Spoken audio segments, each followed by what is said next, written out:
उनके अंदर कोई डर नहीं है, कोई भय नहीं है खुदा का। जब इंसान के अंदर डर नहीं होता, उसके मुंह में जो आता है वो बोलता है, उसके मुंह में जो आता है वो बोलता है। एक दारू पीने वाला व्यक्ति अगर सड़क किनारे दारू पी रहा है, अचानक से पुलिस वाला आ जाएगा, वो दारू को छुपाना शुरू कर देगा। क्यों? उसको डर है किससे? पुलिस वाले से। क्यों डर है पुलिस वाले से? सामने दिखाई दे रहा है। पुलिस वाला बोलेगा इलीगल एक्टिविटीज है ये क्या कर रहे हो तुम, और उसके बाद वो उठाएगा और बंद करेगा। तो उसको पुलिस वाले का डर क्या है? पुलिस वाला उसको डांटेगा, मारेगा और उठा के बंद करेगा।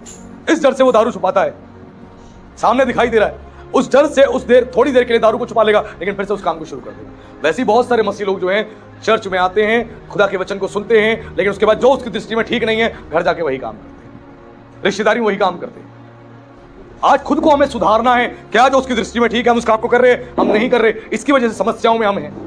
हमें लगता है कोई बहुत बड़ा पाप करेगा, कोई चोरी करेगा, कोई व्यभिचार करेगा, कोई मर्डर करेगा, डकैती करेगा, ये पाप होता है, ये पाप होता है। अरे नहीं, बाइबल में क्या लिखा? अगर तूने अपने मन में किसी स्त्री के बारे में कोई गंदा विचार भी कर लिया तो तूने उसके साथ व्यभिचार कर लिया। हेलो, कोई गंदा विचार भी कर लिया, तूने व्यभिचार कर लिया। बाइबल कह रही है पाप है, ये पाप है।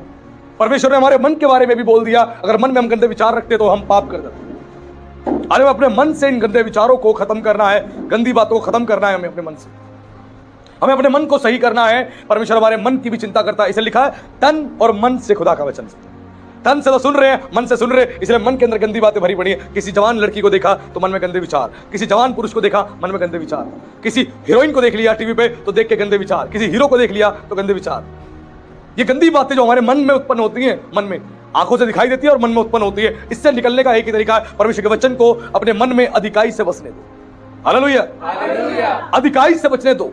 परमेश्वर के वचन को जब अधिकाई से बसेगा तभी तुम्हारी जिंदगी में काम होगा, वरना होगा ही नहीं। ध्यान रखना, आज इस वचन की जरूरत हर एक को है। वचन की जरूरत मैं बार बार समझाता हूं। जैसे एक मोबाइल फोन हम खरीदते हैं, मोबाइल फोन खरीदते हैं, उसके डब्बा मिलता है, उस डब्बे में एक बुकलेट होती है, एक छोटा सा एक 3-4 पेज का एक पेपर होता है जिसमें लिखा होता है फोन किस कंपनी ने बनाया है, फोन कैसे चलाना है, कैसे बंद करना है, कौन कौन से फीचर्स है, सब कुछ लिखा होता है। वैसे एक गाड़ी जब हम खरीदते हैं, एक कार खरीदते हैं, एक साथ में बुकलेट मिलती है जिसमें लिखा होता है इस कार को किस कंपनी ने बनाया, कार कैसे चलानी है, कार को किस तरह ऑपरेट करना है।